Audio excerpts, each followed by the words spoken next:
Hello everyone, welcome to my channel. History का practice set important question NET JRF के लिए और भी सभी परीक्षाओं के लिए इम्पोर्टेंट है। तो इसका पहला प्रश्न देखते हैं। पहला प्रश्न है, किस इतिहास दर्शन शास्त्री ने कहा था समस्त इतिहास समकालीन इतिहास है? तो किसने कहा था कि समस्त इतिहास समकालीन इतिहास है? तो कहा था वेनेदितो क्रोचे ने। राइट आंसर बी हो जाएगा। वेनेदितो क्रोचे इटली के प्रसिद्ध आत्मवादी दार्शनिक थे। इन्होंने अनेक विषयों पर लिखा जिसमें दर्शन, इतिहास, सौंदर्य शास्त्र प्रमुख थे। ये जो थे ये उदारवादी विचारक थे। इन्होंने मुक्त व्यापार का विरोध भी किया था। इतिहास के बारे में इनका मत था कि समस्त इतिहास समकालीन इतिहास है।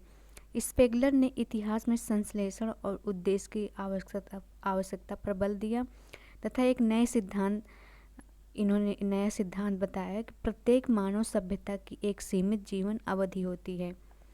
राइट आंसर हो जाएगा ऑप्शन नंबर बी।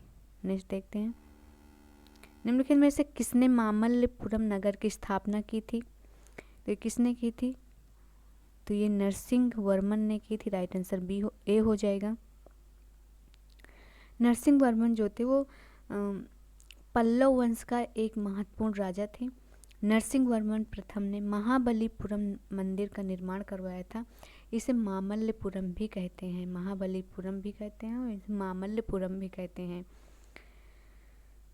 इन्होंने चालुक्य शासक पुलकेशिन द्वितीय को पराजित किया था। तो राइट आंसर हो जाएगा ऑप्शन नंबर ए। नेक्स्ट देखते हैं, निम्नलिखित में से किस चंदेल शासक ने महमूद गजनवी को संधि के लिए विवश कर लिया था?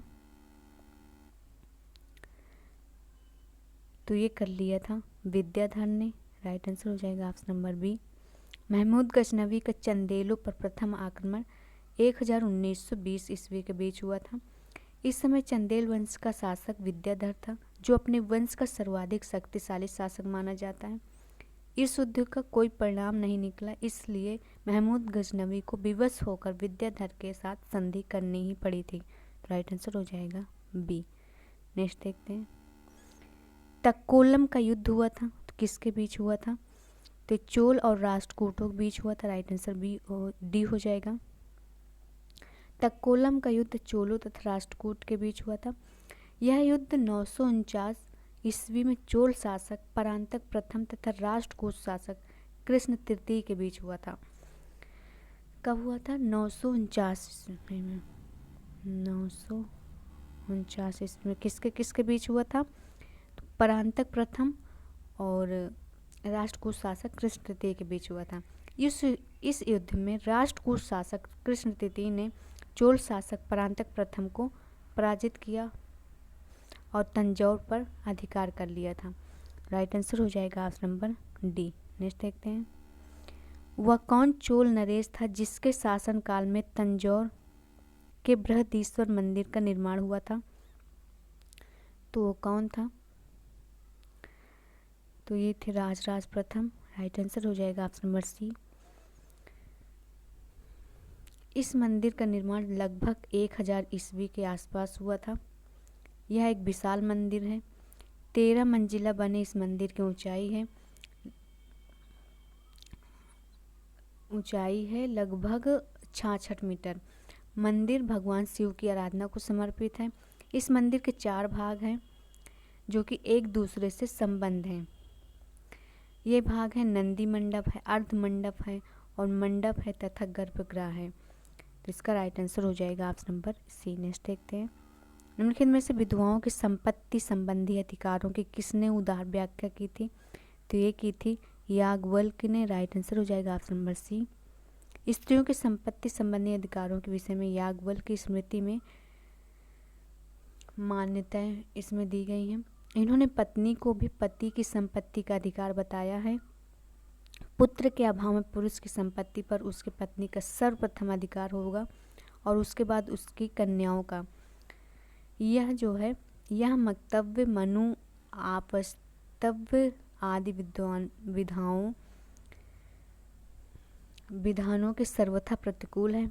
बृहस्पति और नारद ने भी कहा है कि कन्या भी एक पुत्र के समान संतान होती है। पुत्र के अभाव में उसका संपत्ति पर अधिकार होना चाहिए। राइट आंसर हो जाएगा सी। नेक्स्ट देखते हैं, प्राकृत प्रकाश का लेखक कौन है? प्राकृत प्रकाश का लेखक कौन है? तो ये है वररुचि। राइट आंसर हो जाएगा सी। वररुचि विक्रमादित्य के नवरत्नों में से एक थे। संस्कृत वाङ्मय के इतिहास में वररुचि के नाम से कई ग्रंथों के नाम मिलते हैं, जैसे हैं सुभाषितावली, शंकरधरपद्धि आदि हैं। इनके अनेक पद्यों के रचयिता के रूप में उद्धत हैं। तारानाथ ने अपने भारत में बौद्ध धर्म का इतिहास में ब्राह्मण वररुचि या आचार्य वररुचि से संबोधित किया। तो राइट आंसर हो जाएगा ऑप्शन नंबर सी।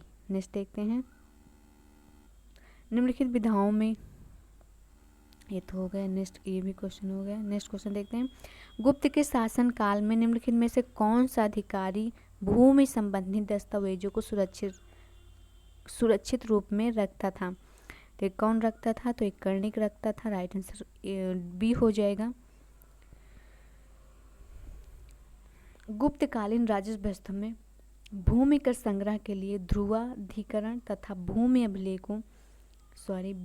आलेखों को सुरक्षित रखने के लिए महाचपटलिक और कर्णिक नामक पदाधिकारी होते थे। तो राइट आंसर हो जाएगा ऑप्शन नंबर बी। नेक्स्ट देखते हैं, देवा नाम प्रिय की उपाधि धारण की थी, तो किसने की थी? तो ये अशोक ने भी की थी और दशरथ ने भी की थी। तो 1 और 2 इसमें से राइट आंसर बी हो जाएगा। नेक्स्ट देखते हैं, नेक्स्ट क्वेश्चन है, उड़ीसा में भुवनेश्वर के निकट हाथी का धौली शिल्प किससे संबंधित है? तो ये संबंधित है मौर्य काल से। राइट आंसर हो जाएगा ऑप्शन नंबर ए। उड़ीसा में भुवनेश्वर के निकट हाथी का धौली शिल्प मौर्य काल से संबंधित है और ये अशोक ने बनवाया था तीसरी ईसा पूर्व में। राइट आंसर हो जाएगा ऑप्शन नंबर ए। नेक्स्ट देखते हैं, किस बौद्ध संगीत में बौद्ध धर्म की हीनयान और महायान शाखाओं का उदय हुआ था? तो चौथी बौद्ध संगीत में हुआ था। राइट आंसर डी हो जाएगा। चौथी बौद्ध संगीति कुषाण शासक कनिष्क के राजकाल में कश्मीर के कुंडन वन में हुई थी। इसकी अध्यक्षता वसुमित्र ने की थी और इसके उपाध्यक्ष जो थे वो अश्वघोष थे। और इसी समय बौद्ध धर्म हीनयान तथा महायान दो स्वतंत्र संप्रदायों में विभक्त हो गया था। राइट आंसर डी हो जाएगा। नेक्स्ट देखते हैं, किस स्थान से कपिल वस्तु महाविहारे अंकित सील प्राप्त हुई है? तो ये प्राप्त हुई है पिपराहा से। राइट आंसर हो जाएगा ऑप्शन नंबर ए। पिपरावा की पहचान भगवान बुद्ध के जीवन संबंधित कपिल वस्तु के रूप में की जाती है। यह स्थल उत्तर प्रदेश के सिद्धार्थ नगर जनपद की नौगढ़ तहसील में भारत नेपाल सीमा के निकट तराई क्षेत्र में स्थित है। इस स्थल से प्राप्त पुरावशेषों में तांबे के कटोरे, थालियां, पत्थर से निर्मित मापतौल के बाट, मिट्टी तथा पत्थर के मनके और कपिल वस्तु महाविहारे अंकित सील भी यहाँ से प्राप्त हुई है। राइट आंसर हो जाएगा ए। नेक्स्ट देखते हैं, किस पुस्तक में चंद्रगुप्त मौर्य को सकल जम्बूद्वीप का स्वामी कहा गया है? तो ये किस में कहा गया है? महावंश में कहा गया है। राइट आंसर बी हो जाएगा। बौद्ध साक्ष्य सिंहली अनुश्रुति के महावंश ग्रंथ में चंद्रगुप्त मौर्य को सकल जम्बूद्वीप का स्वामी कहा गया है। नेक्स्ट देखते हैं, नेक्स्ट क्वेश्चन है, निम्नलिखित में से किसने वैदिक ऋचाओं की रचना नहीं की थी? तो ये स्वयंवरा नहीं की थी। राइट आंसर हो जाएगा ऑप्शन नंबर बी। बाकी इन सभी का नाम मिलता है ऋग्वेद में। ये शिक्षित भी थी और इन्होंने कुछ मंत्रों की रचना भी की थी। स्त्रियों को सामाजिक एवं धार्मिक अधिकार पुरुषों के जैसे थे। ऋग्वैदिक समाज में विवाह एक पवित्र बंधन माना जाता था। सतपथ ब्राह्मण में पत्नी को पति की अर्धांगिनी भी कहा गया है। वह पति के साथ यज्ञ कार्यों में भी भाग ले सकती थी। पत्नी से रहित व्यक्ति यज्ञ का अधिकारी नहीं होता था। राइट आंसर हो जाएगा बी। नेक्स्ट देखते हैं, वैशाली के शासक चेटक के विरुद्ध अजातशत्रु के युद्ध के क्रम में अजातशत्रु के मंत्री वत्सकार ने बुद्ध से निम्न में से कहाँ भेंट की थी? तो ये भेंट की थी वैशाली में। राइट आंसर हो जाएगा डी। वैशाली के शासक चेटक के विरुद्ध अजातशत्रु के युद्ध के क्रम में अजातशत्रु के मंत्री वत्सकार ने बुद्ध से वैशाली में भेंट की थी। अजातशत्रु ने महात्मा बुद्ध से परामर्श किया तथा उन्होंने ही उसे यह बताया कि वज्जी संघ का विनाश भेद द्वारा ही संभव है, और इन्होंने अजातशत्रु ने अपने मंत्री वत्सकार को भेजकर वज्जी संघ में फूट डलवा दी थी। तो राइट आंसर हो जाएगा। नेक्स्ट देखते हैं।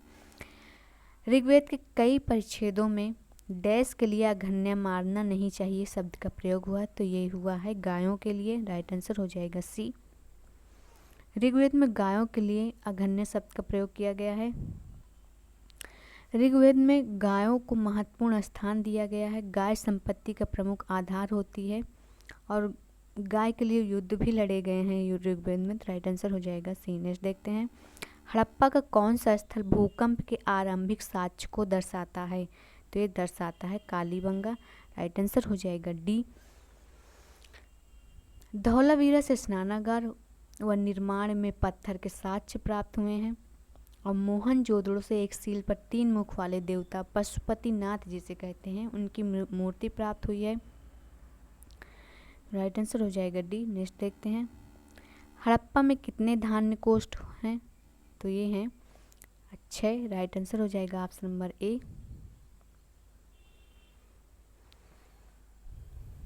हड़प्पा में 6 खाने की 2 पंक्तियों में निर्मित कुल 12 कक्षों वाले धान्य कोठार का अवशेष प्राप्त हुआ है। राइट आंसर हो जाएगा ए। नेक्स्ट देखते हैं। निम्नलिखित में से किस स्थल पर मानव जीवाश्म पूरा पाषाणकालीन औजारों के साथ स्वस्थानीय मानव पाए गए हैं? तो ये पाए गए हैं हथनोरा से। राइट आंसर हो जाएगा ऑप्शन नंबर डी। भारत के नर्मदा नदी के जीवाश्मों में नर्मदा नदी घाटी के जीवाश्मों में हाथी, घोड़े, दरियाई घोड़ा, जंगली भैंसों के जीवाश्म के साथ सीहोर के हथनोरा में मानव कपाल के अवशेष भी खोजे गए हैं। यहाँ के मानव जीवाश्म औजारों के साथ पाए गए हैं। राइट आंसर हो जाएगा ऑप्शन नंबर डी। नेक्स्ट देखते हैं। वह लक्षण जो नवपाषाण काल की विशिष्टता नहीं है, इसमें पूछा गया है, तो ये है मध्य उपकरण कुल्हाड़ी। राइट आंसर हो जाएगा ऑप्शन नंबर बी। नवपाषाण काल मानव प्रौद्योगिकी विकास की एक अवधि थी। इसकी शुरुआत मध्य पूर्व लगभग 9500 ईसा पूर्व के आसपास हुई थी। इसकी विशिष्टता क्या थी? तो घर्षण एवं पालिश युक्त उपकरण थे। पिछले युगों की तुलना में मृदभांड निर्माण कला में उल्लेखनीय प्रगति भी थी और अन्य पर बढ़ती निर्भरता भी थी, लेकिन ये नहीं था। तो इसमें पूछा गया है क्या नहीं है, तो इसका राइट आंसर हो जाएगा ऑप्शन नंबर बी। नेक्स्ट देखते हैं। नेक्स्ट क्वेश्चन है, निम्नलिखित में से किस सत्याग्रह का नेतृत्व महात्मा गांधी ने नहीं किया था? तो महात्मा गांधी ने महाद मीठा जलाशय सत्याग्रह का नेतृत्व नहीं किया था, बाकी खेड़क किया था, रॉलेट बिल के विरुद्ध भी किया था और वायकोम सत्याग्रह में भी शामिल हुए थे। इसमें नहीं शामिल हुए थे। राइट आंसर ऑप्शन नंबर हो जाएगा सी।